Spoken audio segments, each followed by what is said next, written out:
ॐ अज्ञानतिमिरान्धस्य ज्ञानञ्जनशलाकया चक्षुरुन्मिलितं येन तस्मै श्रीगुरुवे नमः।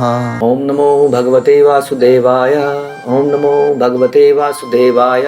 ॐ नमो भगवते वासुदेवाय। श्रीमद् भागवत हम पढ़ेंगे कैंटो पहला अध्याय 5वां श्लोक संख्या 21।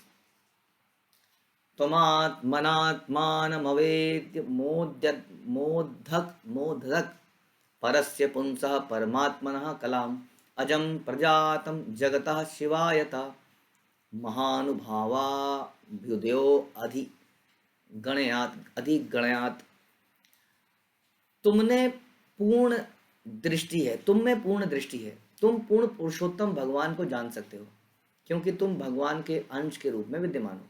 यद्यपि तुम अजन्मा हो लेकिन समस्त लोगों के कल्याण हेतु इस पृथ्वी पर प्रकट हुए हो, अतः भगवान कृष्ण की लीलाओं का अधिक से अधिक विस्तार से वर्णन करो।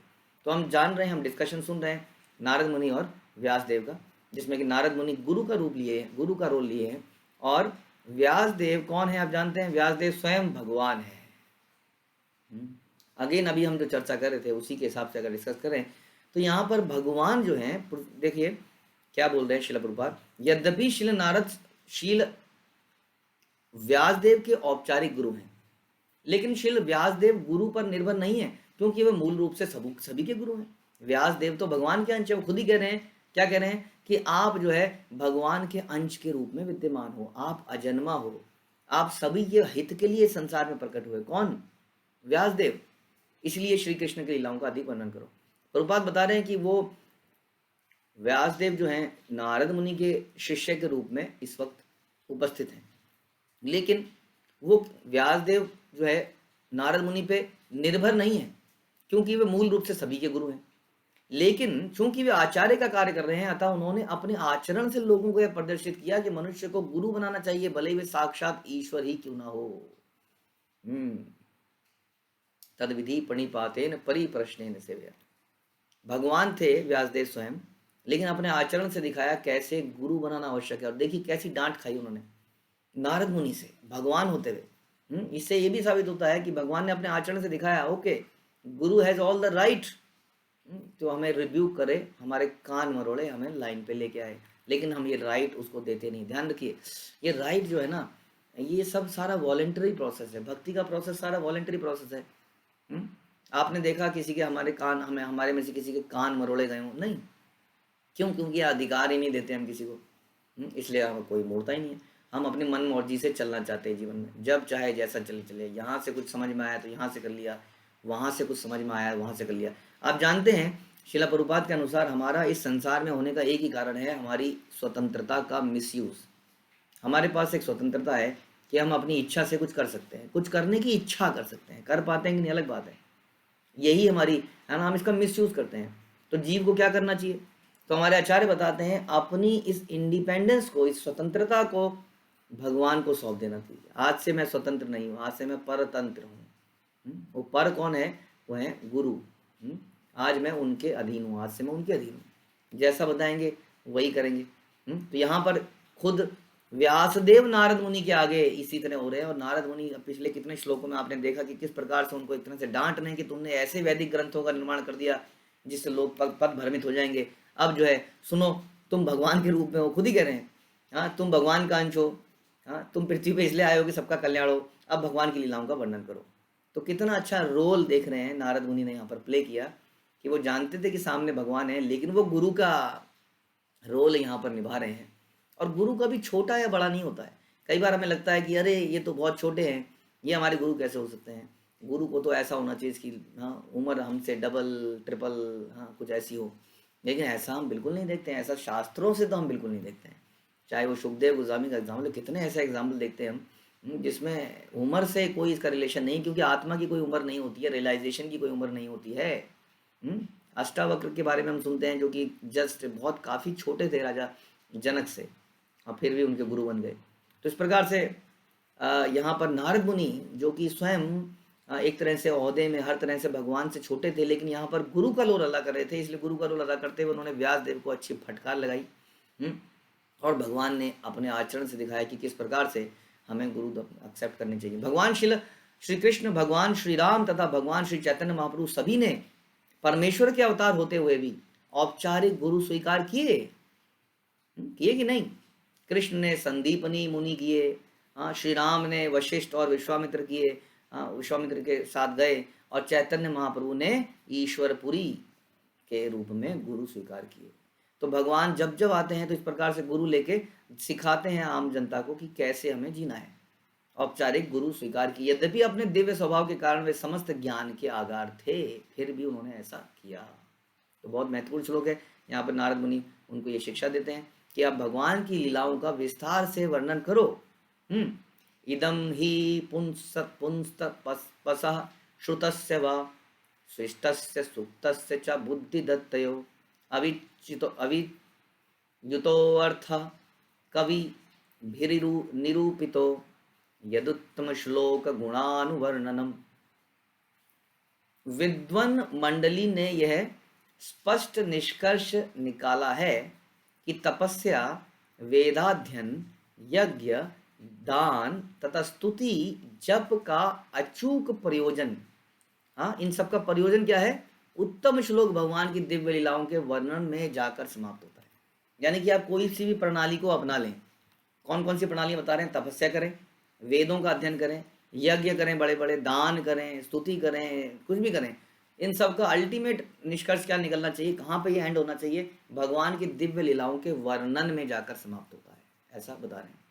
और प्रभुपाद बताते हैं कि जब ज्ञान की उन्नति का सदुपयोग भगवान की सेवा के लिए किया जाता है तो सारी प्रक्रिया परिपूर्ण हो जाती है।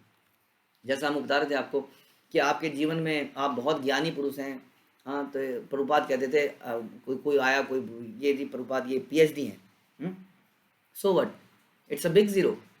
ये बहुत बड़े गिटारिस्ट हैं प्रभुपाद, अच्छा so what, it's a big zero. हाँ, सब कुछ जीरो है, हमारी सारी कलाएं जीरो हैं यदि उसमें कृष्ण नहीं है।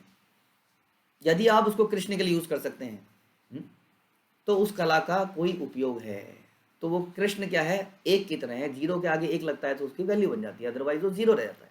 तो यही यहाँ पर बता रहे हैं, सुनिए प्रभुपाद क्या बोलते हैं। भगवान तथा उनका दिव्य नाम, यश, महिमा इत्यादि सभी कुछ उनसे अभिन्न है। अतएव समस्त मुनियों, भगवत भक्तों ने संस्तुति करी है। क्या संस्तुति करी है? सब लोग रियलाइज द सोल क्या बोलते हैं, क्या करना चाहिए? कला, विज्ञान, दर्शन, भौतिकी, रसायन, मनोविज्ञान, ज्ञान की अन्य शाखाओं का उपयोग पूर्ण रूप से तथा एकांतिक भाव से भगवान की सेवा के लिए किया जाना चाहिए। समझ में आया? कला, साहित्य, पद्य, चित्रकला आदि का उपयोग भगवान के यशोगान में किया जा सकता है। उपन्यासकार, कवि, विख्यात साहित्यकार सामान्य रूप से कामुक विषयों के ऊपर लेख लिखते हैं, लिखते हैं कि नहीं? किंतु यदि वो भगवान की सेवा में लग जाए तो भगवान की दिव्य लीलाओं का वर्णन कर सकते हैं। वाल्मीकि, जैसे वाल्मीकि ने किया, वो एक महान कवि थे। उन्होंने कोई काम उत्तेजना करने वाले ग्रंथ नहीं लिखे, नॉवल नहीं लिखे, जो आज की डेट में हिट हो जाते हैं एकदम से, हाँ, रोमांटिक नॉवेल्स, हाँ, सेक्सुअल नॉवेल्स। तो वाल्मीकि एक महान कवि थे, और उसी प्रकार व्यासदेव का एक महान, हाँ, उसी प्रकार व्यासदेव एक महान लेखक, और इन दोनों ने भगवान की लीलाओं का उद्घाटन करने में लगे रहे। हम सुनते हैं कृष्णदास कविराज, जिन्होंने चैतन्य चरितामृत लिखी, और ये ग्रंथ लिख के ये लोग अमर हुए। इसी प्रकार विज्ञान और दर्शन का उपयोग भी भगवान की सेवा के लिए किया जाना चाहिए। इंद्रिय तृप्ति के लिए कोरे सिद्धांत प्रस्तुत करते रहने से कोई लाभ नहीं है। दर्शन और विज्ञान को भगवान की महिमा को प्रस्थापित करने में प्रयुक्त करना चाहिए। देखिए, आप और मैं जानते हैं कि शरीर के अंदर फेफड़े हैं, गुर्दा है, ये जो भी है अंग है, लेकिन हम ढंग से ये नहीं जानते कि कौन सा अंग कैसे काम करता है। अच्छी तरह नहीं जानते ना एकदम।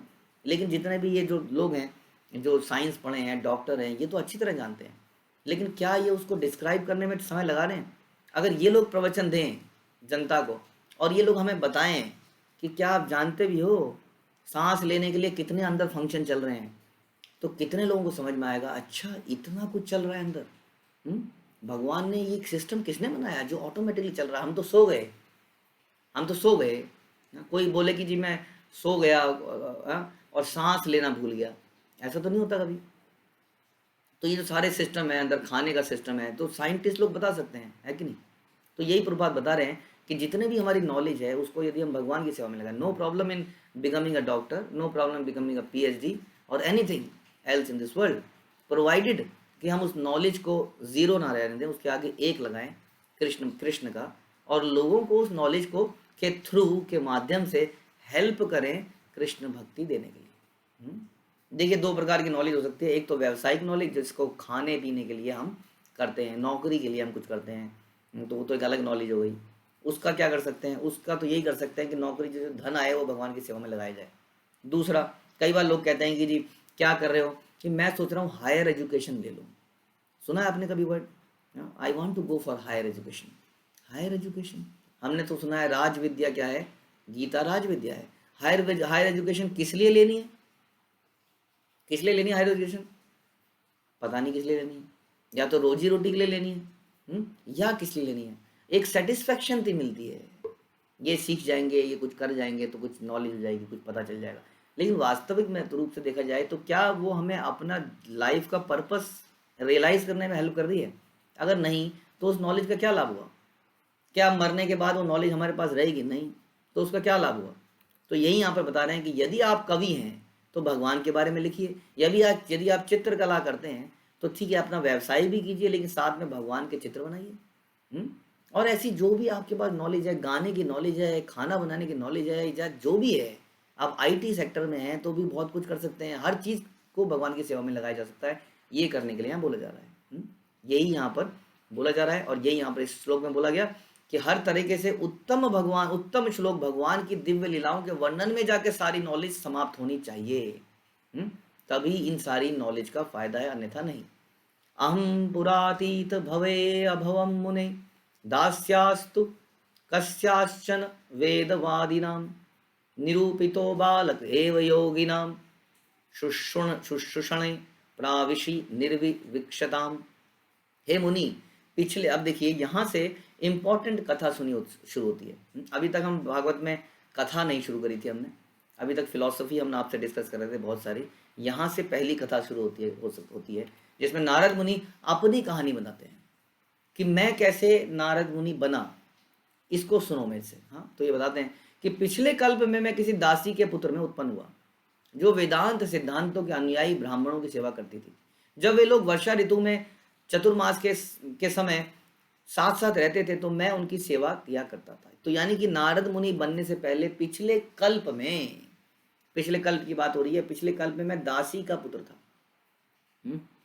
नारद मुनि क्या थे? एक साधारण दासी के पुत्र थे। बहुत, यानी कि दासी के पुत्र कितना साधारण व्यक्ति हुआ, लेकिन उनके घर में कुछ भक्त आते थे, वेदांती, भक्ति वेदांत, ऐसे नॉलेजेबल लोग आते थे जो भक्ति करना जानते थे, भक्ति के रास्ते में बड़े उन्नत थे।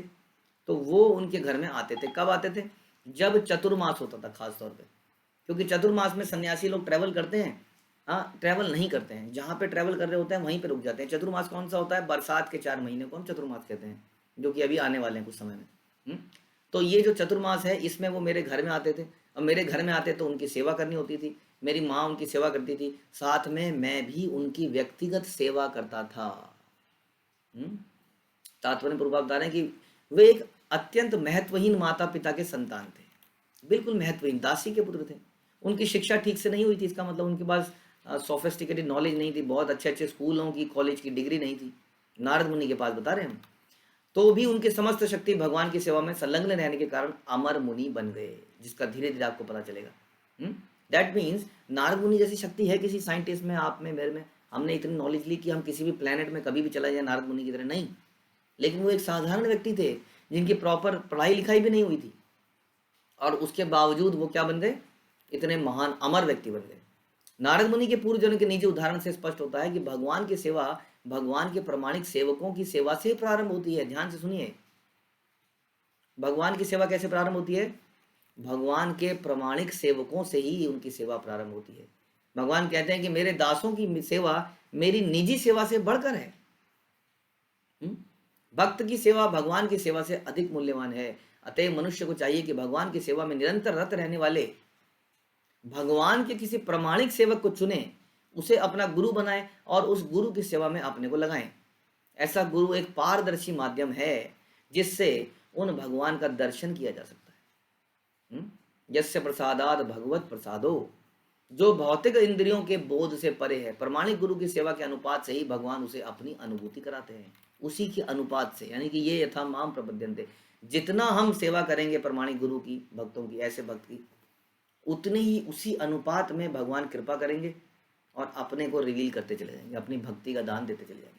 तो नारद मुनि के जीवन से हमें ये समझ में आता है, जो कि आगे की कहानी से हमें पता चलेगा। अभी केवल इतना ही पता चला कि वो एक दासी पुत्र थे और उनके घर में कुछ ब्राह्मण, कुछ भगवान के शुद्ध भक्त आते थे, 4 महीने में रुकते थे वहीं पर, और वो उनकी खूब सेवा करते थे, उनको भोजन देना, उनको पैर दबाना, वो जब कथा बोलते थे तो उनकी कथा सुनना, ऐसे कई काम वो करते थे, उनका जूठन खाना जो कि आगे आएगा। और केवल ये करके वो ऐसे व्यक्ति बन गए जो पूरे संसार में जाने जाते हैं। हम अगर बड़ी से बड़ी डिग्री भी प्राप्त कर लें, बड़ी से बड़ी डिग्री, तो कुछ ही लोग हमें जानते हैं, और वो भी कुछ ही दिनों तक, कुछ ही महीनों तक, कुछ साल तक। लेकिन नारद मुनि को लोग कब से जानते हैं और कब तक जानते रहेंगे? केवल भक्तों की सेवा के माध्यम से। आगे उनकी कहानी हम जारी रखेंगे। श्रीमद् भागवतम की जय।